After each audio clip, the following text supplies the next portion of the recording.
이스라엘 백성들이 출애굽을 하자 바로 눈앞에 홍해 바다가 펼쳐져 있습니다. 뒤에는 애굽의 군대가 쳐들어오죠. 그러자 백성들은 두려움과 원망에 사로잡혔습니다.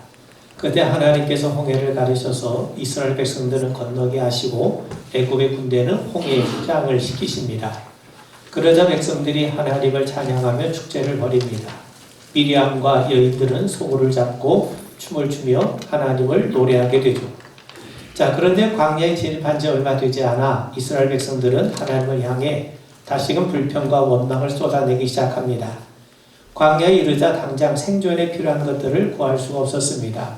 물을 찾을 수 없었고 가지고 나온 식량도 바닥이 나고 말았습니다. 사흘 전에 홍해를 가르신 하나님의 은혜를 잊어버리게 되었죠. 여러분, 추억이라고 하는 것은 회상할 때는 아름다운 것인지 현실에서는 아무런 힘을 발휘하지 못하는 경우가 얼마나 많이 있습니까? 지금 이스라엘 백성들의 모습이 그러합니다. 그들은 애굽에서 하나님의 10가지 이적을 봤어요.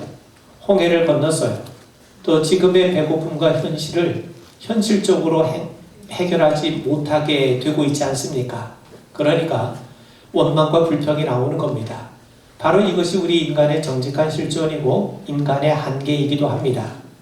그러자 하나님의 모세를 바로에게 보내시면서 말씀하신 게 뭡니까? 내 장자 이스라엘을 내보내라는 거죠.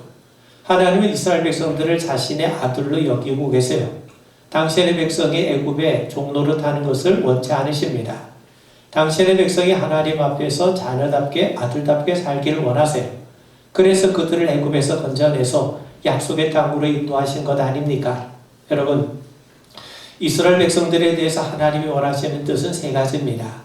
하나님 이스라엘 백성들의 하나님이 되어주길 원하세요. 또한 이스라엘 백성들이 하나님의 백성이 되길 원하십니다. 그렇기 때문에 하나님께서는 그들 가운데 거하시고 그들과 친히 동행하기를 원하시는 겁니다. 그런 의미에서 하나님은 우리와 인격적인 관계를 원하세요.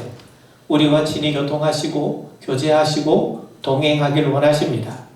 그것을 위해서 우리를 하나님의 형상으로 지으신 것 아닙니까? 그래서 성경은 하나님의 전지한 능력을 말씀하시는 것 같지만 실은 하나님과 우리의 관계를 더욱더 강조하고 있는 겁니다. 여러분, 하나님의 애굽에서 10가지 이적을 행하셨어요. 또 하나님께서 홍해 바다를 가르셨습니다. 우리는 이러한 기적을 통해서 하나님의 전능하신 능력을 알게 되죠. 그런데 하나님이 그 전능한 능력을 왜 사용하시는지, 누구를 위해서 사용하시는지를 알아야 됩니다. 하나님이 아브라함과 맺으신 언약을 기억하세요. 하나님이 아브라함의 후손 이스라엘을 위해서 그 능력을 사용하세요. 하나님이 이스라엘의 하나님이심을 그들이 온전하게 알게 하기 위해서 당신의 능력을 사용하고 계심을 우린 분명히 아셔야 됩니다. 그러므로 우리는 하나님의 능력이나 기적보다 더 중요하게 다뤄줘야 될 부분이 바로 하나님과 우리의 관계임을 알아야 됩니다. 하나님이 전능한 능력을 갖고 계신 것보다 우리에게 더 깊은 소식이 있다면 하나님이 우리와 관계를 맺기를 원하시고 교제를 나누기를 원하시고 우리와 동행하기를 원하신다는 겁니다. 왜 그렇습니까? 하나님이 우리를 사랑하시고 우리를 당신의 백성 하나님의 자녀로 삼아주셨기 때문입니다. 여러분, 하나님은 아버지가 되십니다.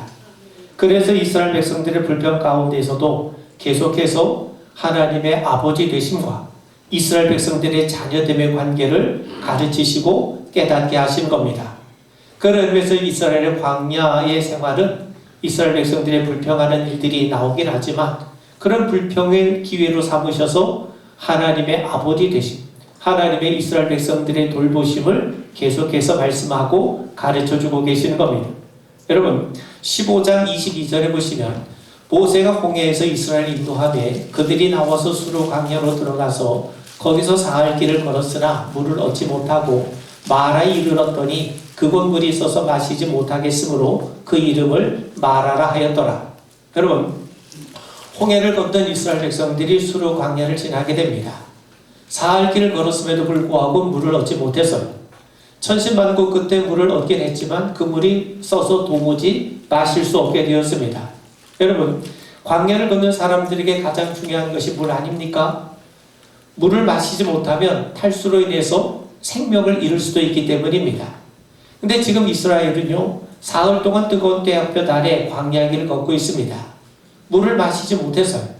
생명에 직결되는 아주 중차대한 문제에 직면하게 된 겁니다. 그런데 설상가성으로 물을 찾았는데 그 물은 도무지 져서 마실 수가 없게 되었습니다. 그러자 백성들이 모세를 원망하기 시작했죠.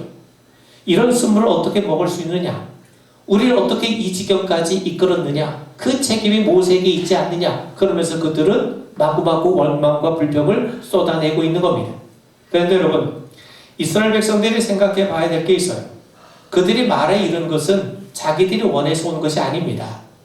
광야의 길이 생소했기 때문에 그들이 길을 잃은 것도 아닙니다. 그들을 여기까지 인도하신 분이 하나님이세요. 하나님께서 구름기둥으로 불기둥으로 그들의 가는 길을 인도하고 계시지 않습니까? 자, 여러분, 그들이 며칠 전만 하더라도 애굽의 노예였지 않았습니까? 그런데 그들은 하나님이 행하신 10가지 이적을 봤어요. 체험했어요. 홍해가 갈라져서 하나님을 찬양하고 영광을 돌린 지가 불과 사흘 전입니다. 그런데 지금 물이 있어서 마실 수 없다며 원망과 불평을 마구마구 쏟아내고 있습니다. 여러분, 우리가 인생을 살아가면서 단물이 있어야 할 자리에 쓴물이 있는 경우가 얼마나 많이 있습니까? 여러분, 나오미 잘 아시죠? 이스라엘의 흉년이 들자 나오미가 가족을 거느리고 모압으로 이민을 떠납니다. 그런데 모압 땅에서 인생의 쓰디쓴 고난, 고통의 잔을 마시게 돼요. 남편을 잃게 되었고 두 아들까지도 잃게 되었습니다. 그래서 둘째 며느리 룻과 함께 고향 베들레헴으로 오게 되는데, 그러자 마을 사람들이 나오미가 왔다고 부산을 떨어요. 그러자 나오미는 나를 나오미라고 부르지 말고 나를 마라라 부르라고 간청을 합니다. 나오미라고 하는 이름의 뜻은요, 기쁨이란 뜻이에요. 반면 마라라고 하는 말의 뜻은 괴로움이란 뜻입니다.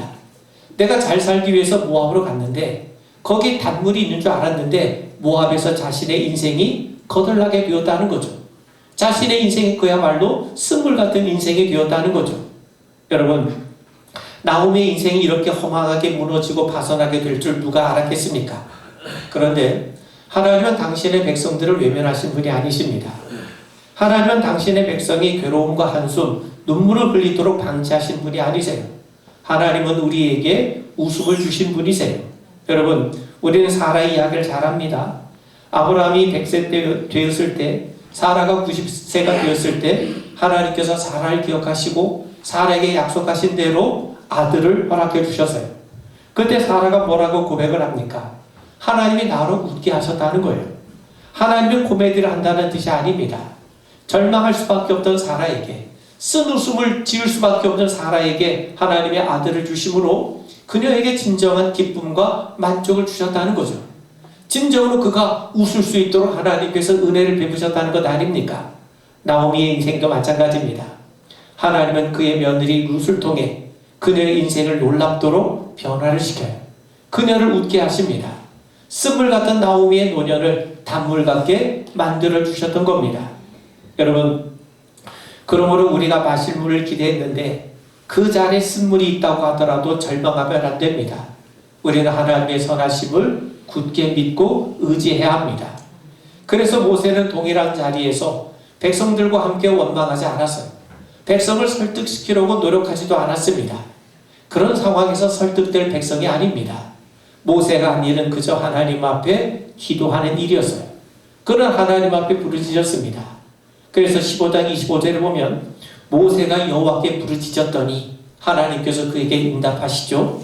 25절에 보시면 여호와께서 그에게 한 나무를 가리키시니 그가 물에 던지니 물이 달게 되었더라. 하나님이 뜻밖의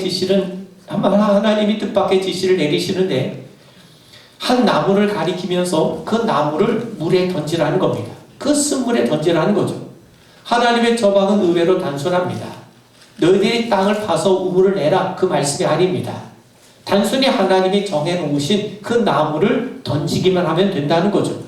그래서 모세가 순종을 했는데 놀랍게도 쓴물이 단물로 변화되는 그런 일이 발생하게 됩니다. 이성적으로 과학적으로 저는 납득할 수 없는 일이 발생하게 된 거죠. 여러분, 물론 우리가 나무 던진다고 해서 쓴물이 단물로 바뀌지는 않습니다. 그러나 이 사건을 통해서 우리가 배워야 될 진리가 있는 거죠. 여러분, 이 나무는 바로 그리스도 예수의 십자가를 우리에게 알려줍니다. 하나님이 정하신 나무는 바로 그리스도 예수의 십자가예요. 바울은 예수의 십자가가 모든 믿는 자를 구원하시는 하나님의 능력이 된다고 분명하게 우리에게 말씀합니다. 바울을 변화시킨 것이 뭡니까? 바로 예수의 십자가 아닙니까? 그러므로 십자가만이 변화시키는 능력이 되는 겁니다. 여러분, 예수의 십자가가 쓴 물을 단물로 바꿔요. 물을 포도주로 변화시킵니다. 죄인된 사람이 성도로 변화되고 죽음이 부활로 변화되는 것은 오직 십자가를 통해서 뿐입니다. 여러분, 예수의 십자가로 인해서 예수를 대적했던 바울은 예수를 전하는 사람으로 달라지게 돼요. 고난이 축복으로 변화되고 쓰디쓴 인생이 복된 인생으로 변화되고 세상의 쓴맛을 단맛으로 바꿀 수 있는 능력은 오직 예수의 십자가뿐이라는 것을 우리 분명하게 믿으셔야 됩니다. 여러분, 이스라엘 백성들은 저기 멀리서 오아시스를 발견하고 달려왔어요. 그런데 그 오아시스에 물이 서 마실 수 없게 되었던 것 아닙니까? 세상이 주는 것이 바로 그러합니다. 세상이 주는 것은 마시면 마실수록 더욱 집착하게 되고 더욱더 갈증만 깊어지게 만들게 되죠. 예수님이 주시는 것만이 진정으로 참된 기쁨과 평강을 우리에게 주심을 우리가 분명하게 믿게 되길 바랍니다. 그래서 예수님이 말씀하신 것 아닙니까? 내가 주는 평안은 세상이 주는 평안과 같지 않다는 거예요. 여러분, 세상이 주는 것은 그 어떤 것도 우리에게 진정한 만족을 주지 못하고 또 다른 갈망을 불러일으키지만 우리 예수님이 우리에게 주신 것만이 진정으로 우리에게 참된 기쁨과 만족과 평안을 주심을 우리 분명하게 믿고 고백할 수 있길 바랍니다. 여러분, 하나님이 지시하신 나무는 멀리 있지 않아요. 바로 그들 곁에 있어서요. 예수님은 우리 곁에 계십니다. 예수님이 끝날까지 우리와 함께 하시겠다고 약속하지 않으셨습니까? 십자가의 은혜는 항상 우리 곁에 있는 겁니다. 그 은혜만이 우리를 살리는 하나님의 능력이 됩니다. 우리가 가지고 있는 돈도, 직업도, 결혼도, 건강도, 또 인간관계도 예수의 십자가가 세워지지 않으면 그저 그것은 결국 우리를 괴롭게 만드는 쓴물일 수밖에 없습니다. 그런 의미에서 여러분, 우리들의 모든 삶 속에 우리 주님의 십자가가 세워지고 그 십자가를 통로 삼아 하늘에 실려간 은혜의 생수가 우리 가운데 우리의 심령을 채우는 그 귀한 은혜의 역사가 있기를 바랍니다. 자, 이제 이스라엘 백성들이 이 마라를 지나서 엘림을 거쳐서 신광야로 들어서요. 그러자 애굽에서 가지고 나온 양식이 다 떨어지고 맙니다. 그들은 자기들이 직면한 식량 문제 앞에서 아주 과감하게 변신을 하죠. 16장 2절에 보면 이스라엘 자손 온 회중이 그 광야에서 모세와 아론을 원망하여 라고 말씀해요. 몇몇 백성이 원성한 것이 아니라 온 회중이 모세와 아론을 원망했다는 거예요. 그리고 원망하고 불평하는 정도가 더 심해집니다. 그들의 불평의 내용이 뭐냐면 3절에 보시면 우리가 애굽 땅에서 고기 가마 곁에 앉아있던 때와 떡을 배불리 먹던 때에 여호와의 손에 죽었더라면 좋았을 것을 너희가 이 광야로 우리를 인도해내어 이 온 회중이 죽여 죽게 하는도다. 여러분, 이 말은 단순한 그 원망이나 불평의 차원이 아니라 아주 심각한 과장이요 엄청난 왜곡입니다. 그들이 애굽에서 뭐 했습니까? 노예였어요. 노예 주제에 무슨 고기를 먹고 떡을 배불리 먹었겠습니까? 자, 지금까지 그들이 하나님의 은혜로 출애굽을 했는데 지금까지 그들이 경험한 하나님은 살리는 분이셨지 죽이는 분이 아니셨어요. 그러므로 그들의 불평은 그야말로 어느 도단이 아닐 수 없습니다. 조금만 힘이 들어도 말도 되지 않는 소리를 내뱉는 게 바로 우리 인간의 모습 아닙니까? 그는 불과 한 달 전에 홍해를 건넜어요. 쓴물이 단물로 바뀌는 기적도 체험을 했어요. 근데 조금만 어려움이 닥쳐와도 불평하는 것은 그만큼 이스라엘 백성들이 영적으로 성숙하지 못했다는 증거 아니겠습니까? 자, 그때 하나님이 어떻게 반응하십니까? 백성들의 불평에 진노하셨습니까? 그렇지 않으세요. 16장 4절을 보면 그때 여호와께서 모세에게 이르시되 보라, 내가 너희를 위하여 하늘에서 양식을 비같이 내리리니 백성이 나가서 일용할 것을 날마다 거둘 것이라. 이같이 하여 그들이 내 율법을 준행하나 아니하나 내가 시험하리라. 하나님은 우리의 저주와 형편을 아십니다. 백성들이 지금 배고픔의 현실에 처한 것을 알고 계세요. 그래서 양식을 비처럼 내려주시겠다고 하십니다. 그래서 주신 게 뭐냐면 만나죠. 자, 16장 15절 보면 이스라엘 자손이 보고 그것이 무엇인지 알지 못하여 서로 이르되 이것이 무엇이냐 하니 모세가 그들에게 이르되 이는 여호와께서 너희에게 주어 먹게 하신 양식이라. 하나님의 만나를 주세요. 그러자 백성들이 이게 도대체 뭔가? 이게 도대체 뭐냐고 물어요. 이게 도대체 뭐냐? 이것을 히브리 말로 마누라고 하는데 바로 이 마누에서 만나라고 하는 말이 나옵니다. 그런 의미에서 만나는 뭡니까? 하나님이 주시는 양식, 하나님이 주시는 은혜를 나타내는 거죠. 자, 그런데 하나님은 만나를 주시면서 몇 가지 권고를 하십니다. 첫 번째는요, 먹을 만큼만 거두라는 거예요. 하나님이 만나 주시는 거는요, 단순히 배고픔을 면하고 생존하기 위해서만이 아닙니다. 단지 생존만을 목적한다면 거둘 수 있을 만큼 거둬서 두고두고 먹으라 이렇게 말씀하실 겁니다. 그런데 만약 우리가 그렇게 되면 먹는 문제는 해결할 수 있을지 모르겠습니다만 정작 우리가 하나님을 배우질 못해요. 하나님을 배우지 못하면 어찌 그분을 우리가 신뢰하고 의지하며 살아갈 수 있겠습니까? 자, 하나님은 백성들이 하나님이 우리의 하나님이시구나. 하나님이 우리를 돌보시는구나. 하나님이 오늘뿐 아니라 내일도 우리를 지켜주시는구나. 이걸 가르쳐 주시고 배우기를 원하셨던 겁니다. 그래서 하나님은 먹을 만큼만 거두라. 너희들이 먹을 만큼만 거둬도 나머지 인생은 내가 책임져 준다. 그것을 이스라엘 백성들에게 가르쳐 주시기 위해서 만나를 허락해 주신 겁니다. 그리고 두 번째는요, 아침까지 남겨두지 말라는 겁니다. 왜 그렇습니까? 하나님께서 오늘 양식을 주셨다면 내일도 하나님께서 양식 주심을 믿으라는 거죠. 오늘 필요한 것은 오늘 주세요. 반면 내일 필요한 건 하나님이 내일 주실 겁니다. 그런데 우리는 쌓아두려고 하죠. 그래서 1년치를 한 번에 달라고 합니다. 그래서 1년치를 미리 쌓아두면 우리가 하나님을 의지하겠습니까? 하나님 절대로 의지 못합니다. 그래서 하나님은 아침까지 남겨두지 말라고 하신 겁니다. 날마다 하나님을 신뢰하라는 거죠. 오늘을 지켜주신 하나님이 내일도 우리를 지켜주시겠다는 겁니다. 이것을 예수님의 말씀으로 우리가 적용해서 표현한다면 예수님이 우리에게 뭐라고 당부하십니까? 염려하지 말라는 거예요. 자기 백성들을 하나님이 돌보시고 책임져 주시기 때문에 하나님이 우리의 아버지 되심을 믿으라. 자기 백성을 돌보시고 책임져 주신 하나님을 배우라는 거예요. 그래서 하나님 모세를 통해서 아침까지 남겨두지 말라고 하십니다. 그리고 세 번째는요, 안식일엔 거두러 나가지 말라고 하시는데 백성들에게 안식일이 처음으로 언급이 돼요. 안식일은 거두러 나갈 필요가 없습니다. 왜 그렇습니까? 안식일 전날 하나님께서 이틀치를 주시기 때문이에요. 자, 이때 주시는 만나는요, 다음 날이 되어도 벌레가 생기지 않아요. 다른 날 얻은 만나는 다음 날 되면 벌레가 생기는데 안식일 전날 주시는 이 만나는 다음 날이 되어도 벌레가 생기지 않습니다.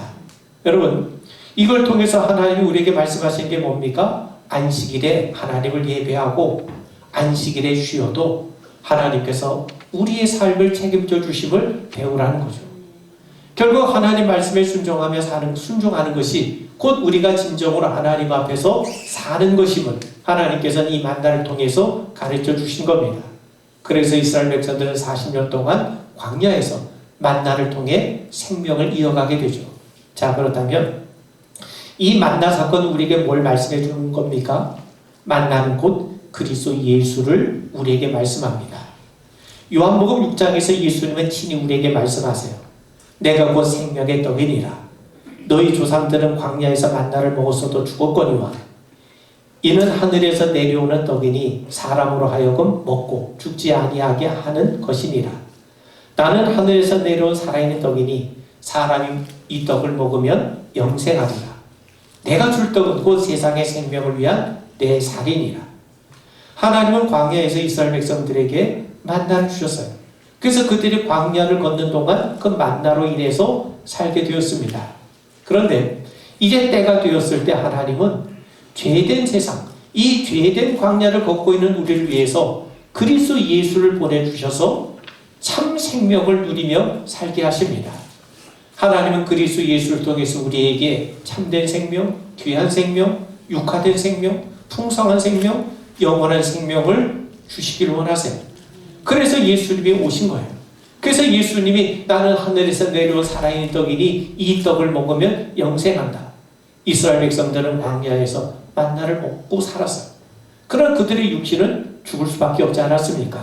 그런데 예수님은 참된 생명의 떡으로 우리에게 찾아오셔서 누구든지 그리스도를 믿기만 하면, 누구든지 주님이 주신 떡을 먹기만 하면 영생을 얻는 복을 누리게 하시기 위해서 친히 우리 가운데 오신 하늘의 신령한 양식임을 우리 분명하게 알게 되길 바랍니다.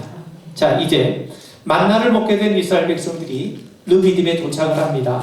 그런데 이번엔 마실 물이 없어요. 그래서 이번에도 불평을 하죠. 자, 여러분, 이스라엘 백성들이 르비딤에 이른 것도 사실 그들이 원해서가 아닙니다. 하나님께서 인도하셨기 때문에 바로 이 자리에 오게 된 것 아닙니까?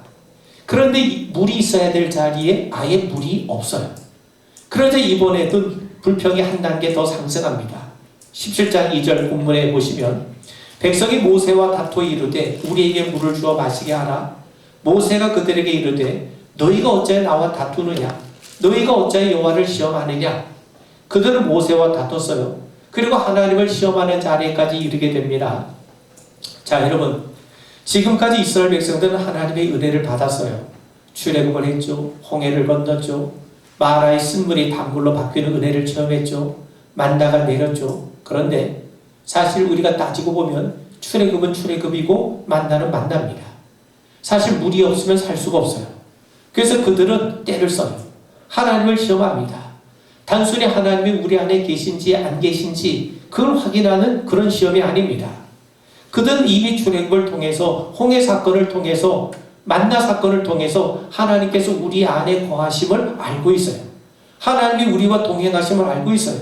하나님께서 우리를 돌봐주고 계심을 알고 있어요. 그런데 그들이 궁금한 것은 과연 하나님이 우리를 위해서 대체 뭐를 얼마나 해주실 수 있는 분인가, 그걸 알고 싶었던 겁니다. 하나님이 우리 가운데 거하신 건 알겠는데 그렇다면 우리 하나님이 도대체 어느 정도까지 우리를 도와줄 수 있느냐, 그거를 확인하고 싶었던 거예요. 자, 여러분, 인간의 삶이 얼마나 복잡하고 다양합니까? 근데 성경은 하나님이 우리의 하나님이 되시고 우리를 돌보신다고 말씀해요. 그렇다면 하나님이 도대체 어느 정도까지 우리를 도우시고 우리를 위해 주실 수 있느냐, 그걸 알고 싶은 겁니다. 당장 눈앞에 닥친 현실적인 문제를 정말 해결해 주실 수 있느냐, 그거를 확인하고 싶은 거죠. 자, 여러분, 전에는 넋두리 정도였는데 이제는 마침 물을 내놓으라고, 그렇게 함으로써 당신 우리 하나님 되심을 한번 증명해 보라고 지금 대꾸하고 있는 거죠. 사람들은 무턱대고 믿지 않습니다. 믿을만 해야 믿는 거예요. 그래서 믿을 만한 증거를 한번 내보이라는 거죠. 여러분, 이게 뭡니까? 이게 하나님을 시험하는 거예요. 자, 사단이 예수님을 시험하면서 뭐라고 했습니까? 당신이 만일 하나님의 아들이라면 돌을 떡으로 만들어 보라는 거예요. 지금 당신이 정말 하나님의 아들이라면 당신의 하나님의 아들됨을 한번 돌을 떡이 되게 하는 것을 통해서, 저 성전 꼭대기에서 뛰어내리는 것을 통해서 한번 증명해 보라는 거죠. 이게 바로 뭡니까? 이게 바로 예수님 시험하는 거죠. 지금 이스라엘 백성들이 하나님 앞에 때를 쓰는 게 바로 그겁니다. 하나님 우리 하나님이시면 우리가 압니다. 우리를 돌보시는 줄 압니다. 그렇다면 어느 정도까지 우리를 돌보실 수 있는 분이신지, 지금 우리가 이 물 문제를 앓고 있는데 이 물 문제 한번 해결해 줌으로써 당신이 우리를 돌보신다는 걸 한번 드러내 보이세요.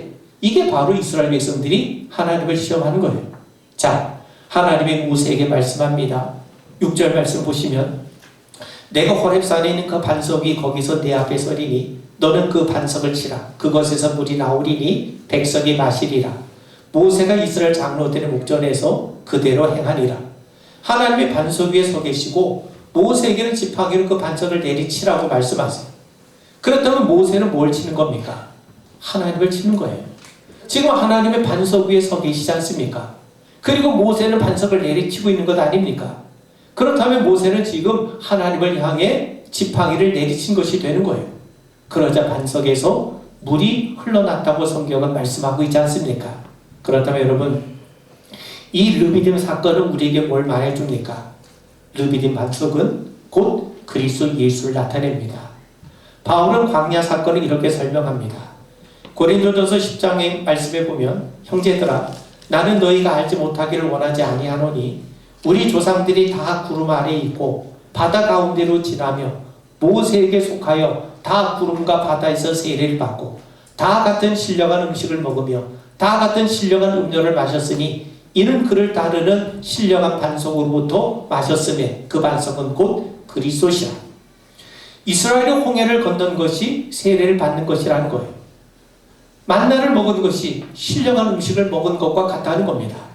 반석에서 난 샘물을 마신 것, 신령한 음료를 마신 건데 그 반석이 바로 그리스도 예수라고 말씀해요. 그러면 여러분, 하나님이 이스라엘 백성들의 목마름을 해결하기 위해서 르비딤에 예비해 놓으신 반석은 곧 그리스도 예수를 나타내는 겁니다. 하나님은 죄로 인해 신음함에 죽어가는 인간을 구원하시기 위해서 반석 대신 그리스도 예수를 예비해 놓으셨던 거죠. 자, 여러분, 모세가 반석을 내리칩니다. 그 반석 위에 계신 분은 하나님이세요. 마찬가지로 하나님은 죄인된 우리를 처벌하시는 대신에 우리에게 지팡이를 내리치시는 대신에 하나님의 아들 그리스도 예수를 십자가로 내리치심으로 용서의 샘물, 생명의 샘물이 흘러나게 하셨어요. 그리고 누구든지 이 생수를 마시는 자마다 영원히 목마르지 않게 하셨던 겁니다. 여러분, 이스라엘을 수르 광야로 인도하신 분은 하나님이세요.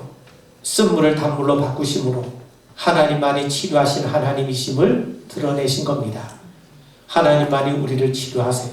우리의 생각을 고치시고 상한 감정 고치시고 또 행동을 고치시고 인격을 고치시고 우리의 모든 것을 근본적으로 고치신 분이 하나님이심을 분명하게 믿고 신뢰하라는 거죠. 이스라엘 신광야로 인도하신 분도 하나님이십니다. 그들이 쏟아낸 불평의 말을 참으시고 그들에게 만나를 내려주셨어요. 이스라엘 순종에서 만나가 내린 겁니까? 아닙니다. 하나님이 내 것인 충족을 잘 지켰기 때문에 만나가 내린 것입니까? 그렇지 않아요. 그들이 불평했는데도 만나를 주셨어요. 이건 결국 이스라엘은 오직 하나님의 은혜로 산다는 것 아닙니까? 여러분 생각해 보세요. 이스라엘 백성들이 순종해서 출애굽한 겁니까? 그들이 충성해서 홍해가 갈라진 겁니까? 그들이 하나님 앞에 너무나도 감사했기 때문에 만나가 내린 겁니까? 그렇지 않아요. 제자들이 사모하고 기도했기 때문에 오순절을 다락방에 성령이 임하신 겁니까? 그렇지 않아요.